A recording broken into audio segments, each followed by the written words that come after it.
For decades, the Lithia Bay Charter protected thousands of acres of wilderness from the sprawling ambition of developers. But after a landslide election, that firewall is gone forever. Lex Linwood is the new county executive, and he's wasted no time in delivering on his campaign promise. With a stroke of his pen, the protection charter is dissolved and the land is wide open. But Lex is a businessman first and a politician second. When he looks at the county's balance sheet, he sees a disaster waiting to happen. The harsh reality is that Lithia Bay is unprepared for growth. We import almost all of our food, our road network is incapable of supporting a new tax base, and worst of all, our waste management system is at a critical capacity. So before a massive downtown can be built, he authorizes a plan to help the county produce its own food, manage its own waste, and keep revenue within its borders. He also fast-tracks a new subdivision to support the workforce, and because the Linwood Development Group was the only firm shovel-ready on day one, naturally, they won all the contracts. So today, we're going to expand our road network to prepare for future high-density development. We'll build a new landfill and park maintenance complex. We'll secure the food supply with a whole bunch of farms. And we'll break ground on 2 new districts to support the workforce. Let's jump in.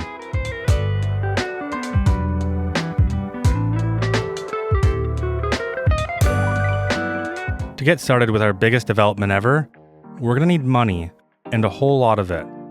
And to be more specific, we're going to need $347,000 per month in tile upkeep, but that's not even really the biggest problem. Our biggest blocker right now is the $2.4 million that we need up front, and I've already let a little bit of time simulate since the last episode, but it clearly wasn't enough. So to start out, we're going to run all the main roads we need, even though we don't own the tiles. And I don't really mind because they're not really providing any functionality until we develop them. The first area we're going to start with is right across from our suburbs, so Birchbrook, Cypress Peak, and Riverstone. In this area, we really have 4 key roads. There's the 4-lane road that branches off from the Trumpet, the main 4-lane highway which provides access to this entire area. Then there's this 4-lane road. It's currently called Applegate Street. And then last but not least, we have our Expressway, which cuts through the middle of Cherrytown and then goes across the river. And those are all the roads that we want to respect, and they're also going to help us divide up the land. So with all of that in mind, let's grab our 4-lane Expressway. And functionally, this is just a normal highway with utilities and zoning. So we'll use this to snap onto our Cherrytown Expressway. And because this is a super node, we'll need to turn snap to zoning cell length off so we can get the perfect middle. Then we'll turn it back on, and let's go up about 6 units for now. Now I want to pump the brakes right here because we're going to use the edge of this tile to our advantage. So we're just going to make a straight segment right here. We're going to go about 1 full circle out. And now we'll make our connection into this highway, but we want to make sure we're coming in at a 90. Now I want to send this road all the way down our tile's edge. And the purpose of this is to help act as a guideline. I don't really want these to be traditional 4-lane highways. These are more so arterials or collectors. So to help enforce that, we're actually going to slow traffic down by adding in a complex curve into this road. With this new road in place, we're ready to extend our 4-lane arterial right here. I want to use the exact same road, and I want to make sure that there's grass on both sides. That way people aren't parking on the road. And similar to what we did with our other road, I'm going to use a complex curve and we'll connect in down here at a 90. And aside from slowing traffic down, it also just gives us some variation with our grids, and because of that, I think it'll actually come out looking nicer. Now we're going to extend this 4-lane highway that connects into our Trumpet. We'll follow alongside any contour lines, and if it gets too flat, then we'll just follow alongside the trees.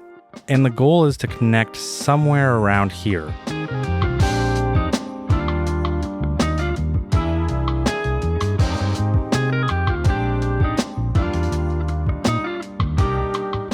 And what we're left with is one giant plot of land. Looking at it, it feels a bit overwhelming, maybe even a bit intimidating.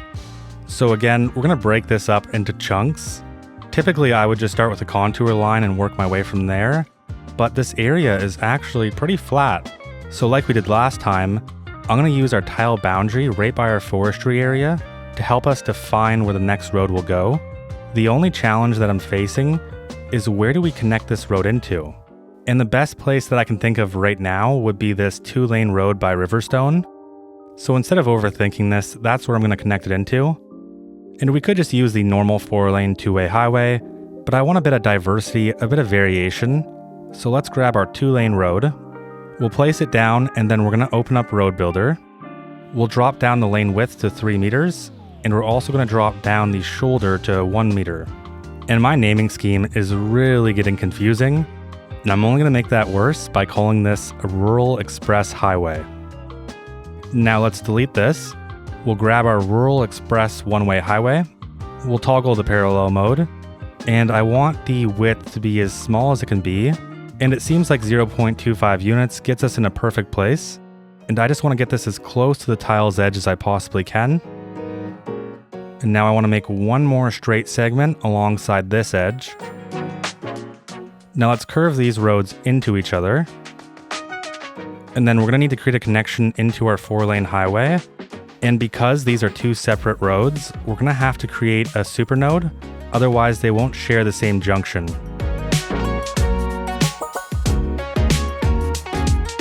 And with all of that in place, we're ready to connect this road directly into Riverstone.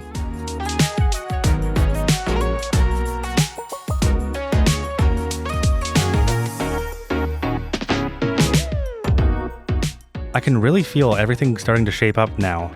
I think what we're really missing is a road that runs closer to the shoreline, and then ideally it would meet back up somewhere around this 2-lane. So we're going to run this road, and we'll start from our interchange, and we'll just use the same road that we already have in place, and we're just going to follow along the contour lines. There's only really one big thing that I care about, and that's staying above this water line. So we're going to try and maintain somewhere around this height.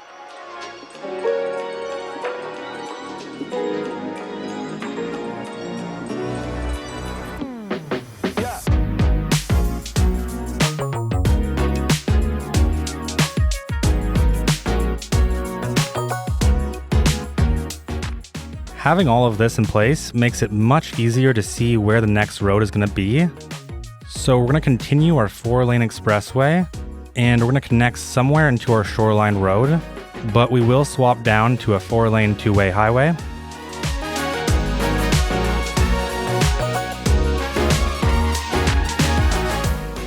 Now let's also extend our 2-lane expressway directly into the shore as well.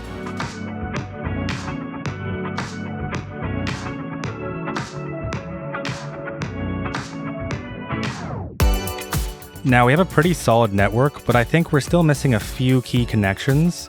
For example, we could easily follow alongside the edge of this tile, make a connection into our expressway, and then cut across and connect into our 4-lane highway. But let's reduce the capacity on this one, so instead of a 4-lane, we'll just go with a normal 2-lane 2-way highway.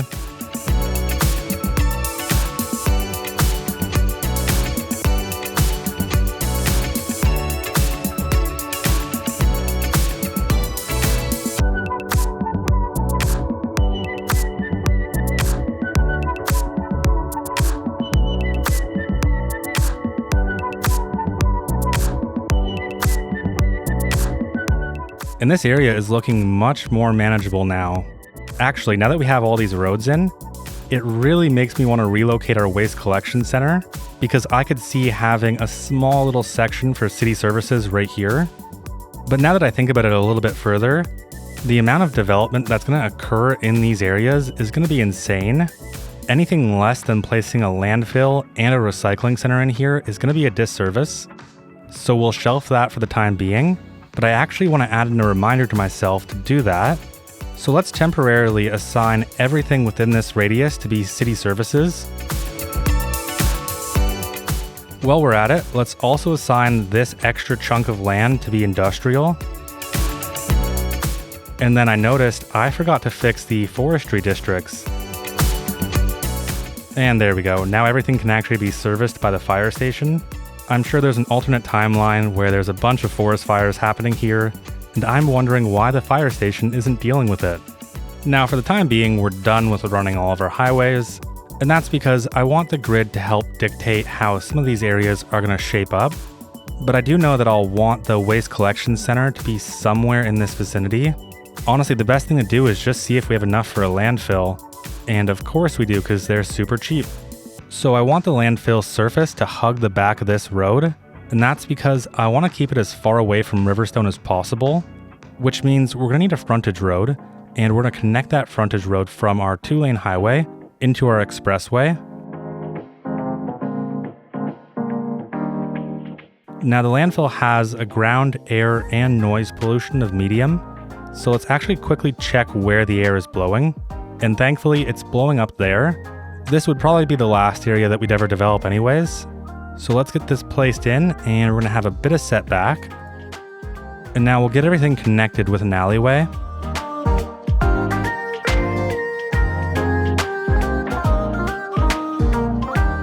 And I set it up with some one-ways, except for we're missing one right here. And that's because I'm trying to get something cohesive here. This building requires connections on both roads. And I feel like unless you do something like this, it just ends up looking a bit odd. And I know it still kind of looks odd right now. We can definitely get this fixed up during detailing. For the meantime, let's just extend this surface.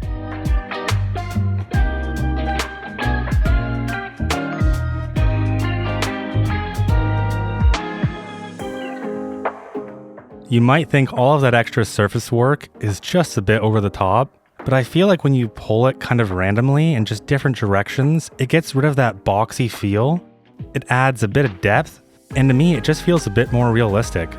Either way, let's grab our waste collection center, and we're just going to move this over here as well. Actually, we don't even need to move this. Let's just delete it. And we'll keep these roads, but we'll get rid of this little stub. And now let's make sure that this landfill is set to all of our districts. And that right there is where we're going to call it for this landfill. Now let's quickly go to this one over here. And I just want to make sure that this one isn't operating anywhere over here, and no, it's not. This landfill alone is going to be a massive thing for this area, because that tiny little waste collection center was just not it. And I am excited to finally add in a service that we have not had in Lithia Bay whatsoever, not even once. And that's our park maintenance depot. We don't have a single one, which means all of our parks are at 0% maintenance. So with our park maintenance building, we're going to turn our snapping off, and we're going to get this kind of close to our expressway. And now we're going to branch an alleyway from the front, and then we'll do a nice gentle curve into our main alleyway. And we're probably going to have to upgrade this building quite a bit. So we'll add on the supply storage, and we'll also add on the extra garage. And I don't know why these surfaces are different colors. Let's quickly replace this one. Now they're both a nice concrete dark. The only thing that I'm kind of worried about is that we can't set this building to operate in specific districts, which means there's probably a lot of these vehicles being routed all the way to the main city. So let's add in one more park maintenance, and we'll do that over here. Hopefully the AI will stick to closer routes instead of traveling the furthest route possible. And like we did with the last one, let's also add on the supply storage, and we'll add on one extra garage. And now that we no longer have the waste collection center here, I'd like to extend this highway road and connect it into both expressways.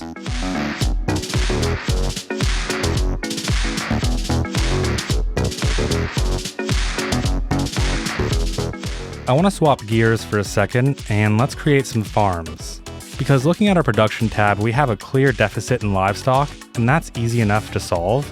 So we'll do that in our industrial land because I think it's going to fit really cohesively. The one thing that I want to make sure of though is that we're respecting the current layout for the existing industrial here. But at the same time, I don't think it's unreasonable to have our farms be extremely snug with this wide alley. And the current grid layout for this area is 14 by 25. So let's snap onto this alleyway. We'll go up 14 units. We'll go over by 25. And then we're going to pull it down, but we're not going to connect. And we'll also break this one off as well. And that's just because I want these to be snug, but I don't want to have connections into this road. So now all we have to do is extend this all the way down. And when we start approaching these curvier roads, we'll probably curve our grid just a tiny bit.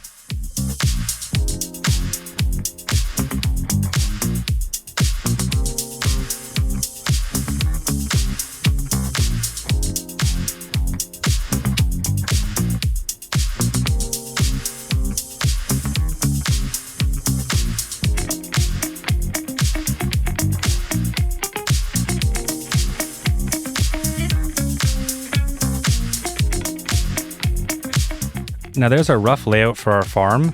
I realized something and I have made a massive mistake. We don't own the city services district. So let's get this purchased. It's only gonna cost $60,000 per month and it's gonna cost $384,000 up front. That's a pretty big hit to our finances, but it's non-negotiable since we built in it. And I think to help me prevent doing things like that, I'm gonna go into our anarchy settings and on the exceed city limits option, I'm just gonna turn it to never. I don't know how long that's gonna last, but we'll see. Now we're gonna grab our alleyway and we're gonna upgrade this through road. And of course it's already bugging me. So instead, I guess I'll just leave it off.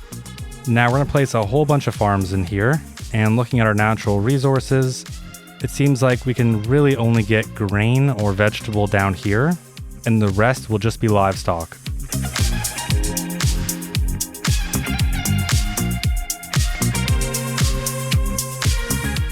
Now this is a whole bunch of farms, and the lots they have to actually do the farming is kind of small. So I'm gonna go through, I'm gonna extend all of their surfaces, and while I do that, we'll do a few adjustments to the lot sizes, either by deleting roads or mixing lots together.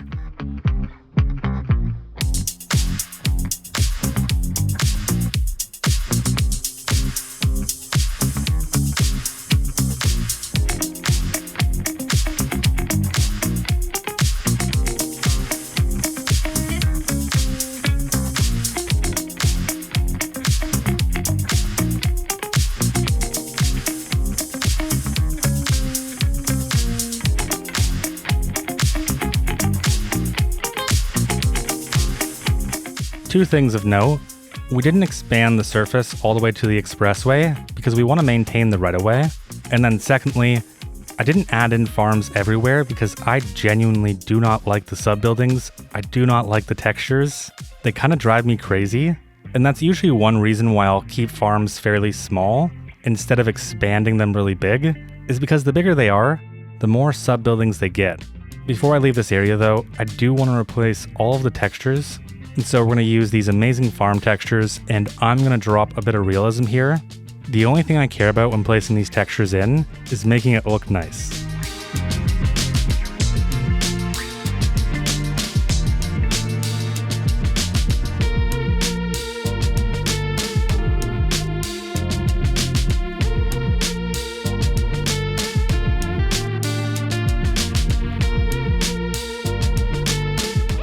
And this is where I'm going to allow myself to stop. I'm starting to get really crazy about these surfaces and the colors. For the most part, I think it's okay. Once we get to detailing, we definitely need to add some trees alongside the fences of the farms, and then I think that's going to be a massive improvement. Let's actually check in on our production now and see where we're at. So now we're producing 189 tons surplus, not too bad. Now let's continue to start building towards a better budget, because that tile and all of those services really knocked our budget down. And the best way to do that is to develop these two tiles that we already own. And similar to Riverstone, Birchbrook, and Cypress Peak, they're all going to share a very similar grid style. It's essentially going to be more suburbia or rural until we get into this area, and this is when we're going to get really dense. Either way, let's start by grabbing our Suburban 2-lane road with no markings, and we're going to run some basic grids within these areas.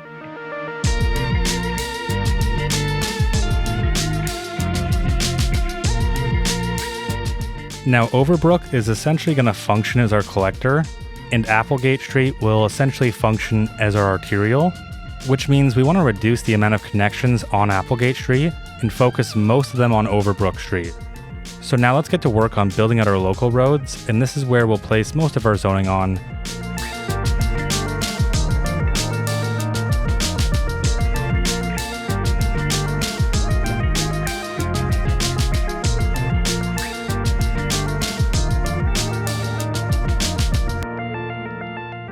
Okay, I have spent most of our money on roads that sprawl. It definitely feels like I've made the smartest decision here, but it seems like we're gonna have to take this a bit slower. So really all I care about is just making sure that these grids aren't so big. Even that right there makes a massive difference in the block lengths. I figured this right here could be a park, and then I'm trying to save as much room as possible for some commercial along our arterial. And then we just need to split this one up right here, because this one is a bit too long as well. And then of course, let's add in a nice little cul-de-sac right here. Now, so we can start making up some money, let's get some zoning in. And I want to quickly label some things. So we'll have a nice big park right here. And then we want some shopping along the front of this road. We could probably even have some stores or offices right here.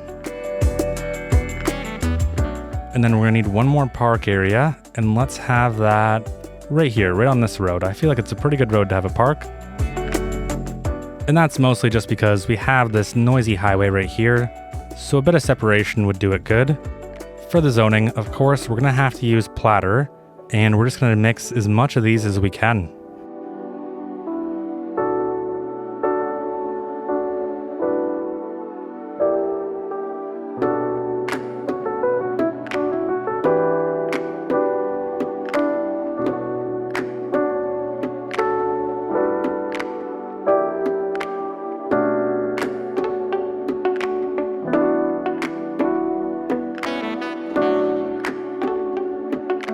I'm genuinely confused on where this $2 million came from. Again, we didn't increase our milestone, yet somehow we have an extra $2 million. It feels like there's some type of fraud going on that is funding everything, and it's all just a bit odd. Either way, I want to take this road and connect it into this one, because this is where we're going to have a large portion of our commercial and our office. Now let's start with this road. So we're going to place down some southwestern low density business, and I want it to be at least 4 units because I really don't want the small tiny buildings. And then on this side, let's just get some North American low density business in. On this corner right here, let's get an office, and then everything behind it is just going to be low density. And we'll do the same thing right here. We'll have some more low density. And now for this big plot of land, we need to get our city services in. So we're going to have a medical clinic. And it might help to know just how many people are in these areas. So in Birch Acres, there's only 360 residents. And in Brightwater Crest, there's also 370. Now, if you have a better name than Brightwater Crest or Birch Acres, comment it below. And as always, we'll make sure to run a poll. But I think it's time to start acting a bit quicker here because we have people waiting for a hearse. So let's deal with death care first. Let's get that placed in right here. And this building does have quite a bit of capacity, so let's also let the spillover happen to these 3. For a medical clinic, I'm kind of getting tired of using the small Netherlands. Let's just go with this small vanilla base game clinic, and we'll place that right here in the middle. And this time we're only going to set it to operate in these 2 districts. Now let's also make sure that our landfill is set to these districts as well. And in terms of fire coverage, we're looking really good. Police coverage, I think we can probably just get away with using the one from Cypress Peak. And it's just almost enough. So instead we'll remove it and we'll give this area its own dedicated police station. And let's try and keep these noisy uses together. So we'll place our police station right beside our medical clinic, but we're actually going to swap them around. That way our medical clinic is closer to the residential and our police station is further away. And now our police coverage is solid. Now let's delete this road right here because I want to get in some really big parks. So we have our Apex climbing, we have our sports hub pavilion, our game set match, and a massive sports park complex. And we're going to start with this one, mostly because I kind of see it as a corner building. And now let's place down one of these banks right on the side. And then slightly further away, let's have a gas station down here. And now let's place our sports hub pavilion right across from our gas station. I just wanted to make sure that I left enough room for some residential here and some commercial here.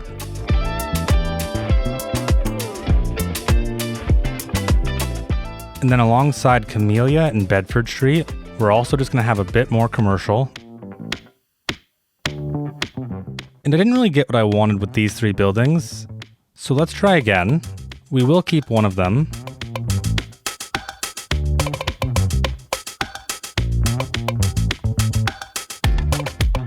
With our leftover section, I just want to get in some small apartment buildings.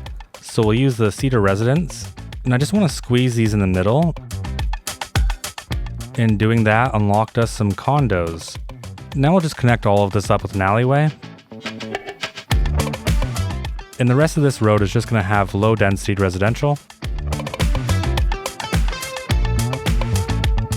And so we're not wasting space, let's delete this, and then we're going to continue this road all the way through. And now we'll quickly just add back all of our zoning. And then alongside here, let's just have a bit more office.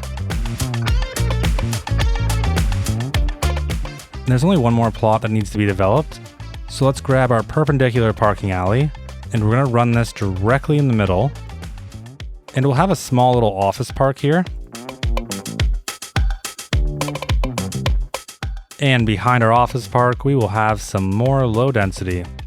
Now these two lots right here will just be parks. And I've noticed that the Sims love the community pool, so let's get one of these in. And then I just want to run some parking around it. Probably a bit overkill given that everyone who's coming to this pool probably lives in the area. Now behind it, we're going to run a few trails. And then let's place one dog park right here. And then a hilly playground off to the side. Now we have one more park left. Over here, let's place a color plaza. Then again, we'll have some paths running around it. A dog park because why not? And then this time, let's get a large playground. And until detailing, that's where we're going to leave all of our parks. I've been staring at this waiting for hearse icon for quite a while, and I think this house might be bugged. And that's because I'm not seeing any dispatched hearse. And when we look at our crematorium over here, we can see that there's 0 vehicles in use. And that definitely shouldn't be the case. So let's delete that building. And now we still have 2 more medical icons, so what's going on with our medical clinic? Only 7 out of 25 patients, not bad. They have a delivery motorbike that is buying some pharmaceuticals, and there's 2 vehicles in use. Okay, now we have 2 ambulances that are dispatched, so where are they going? Why in the world would they go all the way over here? That doesn't even make sense. Like an absolute rookie, I forgot to select the district. So now that it's finally set, these 2 icons should eventually go away. Honestly, that doesn't even really make sense. That is such a far drive, and wow, our main city looks kind of like a disaster right now. Actually, while we have the money, let's rebuild our university. And that feels so much better. I've just been waiting to rebuild this. It also looks like we have some crazy traffic things going on, so let's see if we can help solve this. Let's reset this to vanilla, then we'll remove unsafe. Let's remove this turn lane, and it seems like people mostly just want to turn into this road. We'll give it an extra branching movement. Yeah, that kind of looks really bad. Okay, let's delete all this because I am just making things worse. I don't want traffic to reroute those, so I'm going to pause for a second because I actually want to be able to see all the traffic here. This time, let's grab a 4-lane divided road. It's definitely a bit much to be transitioning from this 2-lane road into a 4-lane, but we'll work with it.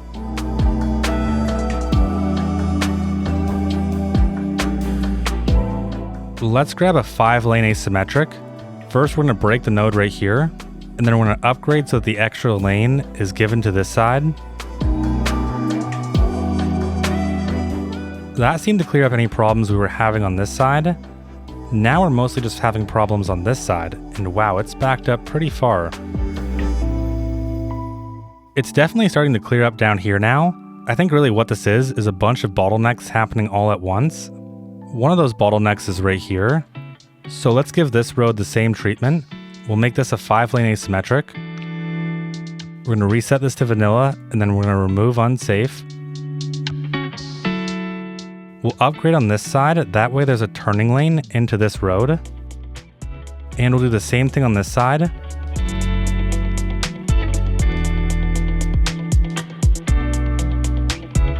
Something I'm noticing is that traffic is turning from, let's say, this lane, and as they get to right about here, all of a sudden they switch lanes.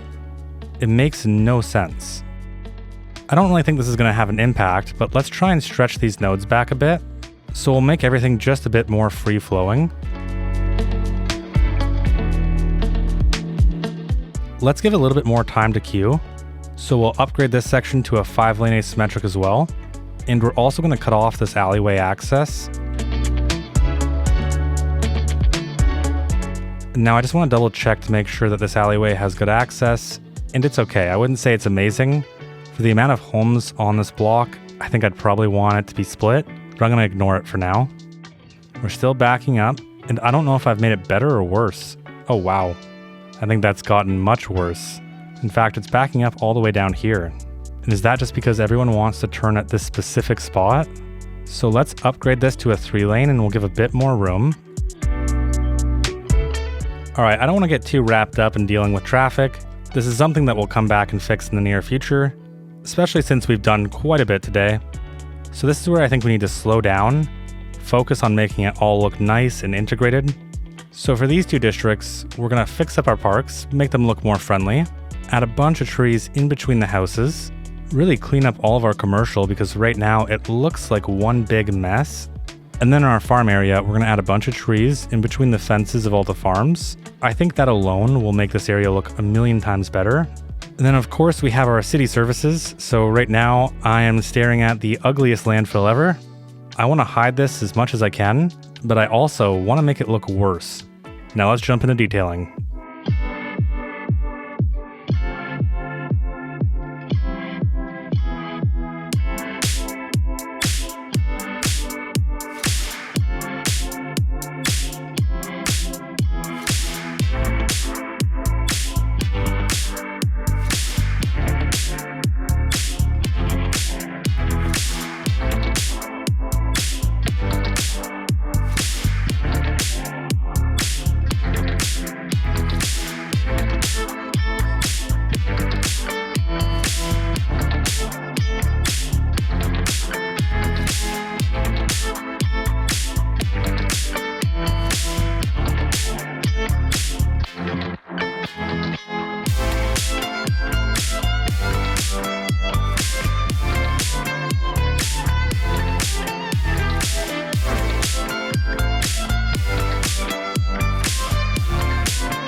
Now there's one really big thing that I forgot, and I honestly don't know how I forgot it.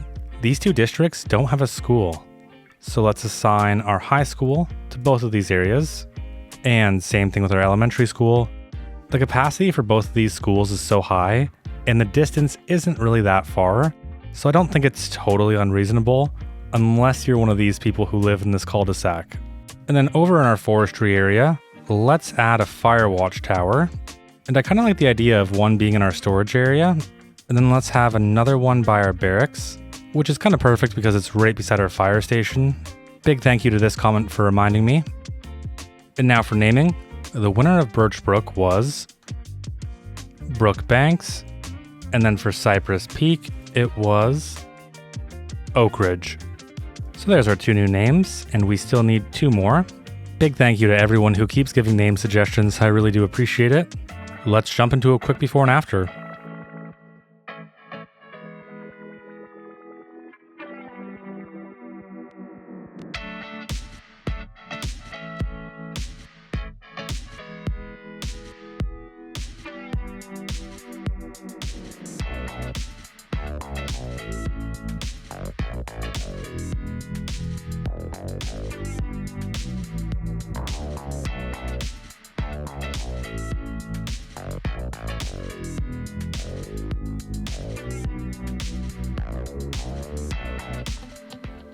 And that's a wrap. If you made it this far, thanks for watching. I really do hope you enjoyed. Huge thanks to all of our amazing Patreon and YouTube members. Today's shoutouts go to Jake Hill, Gary Key, Deku, and Freya Stark, and to everyone else supporting the channel in any way. Seriously, it's really appreciated. If you want sneak peeks or access to the save files, you can join us over on Patreon or YouTube. If you haven't already, a like, comment, and subscription really go a long way. And other than that, I'll see you in the next one.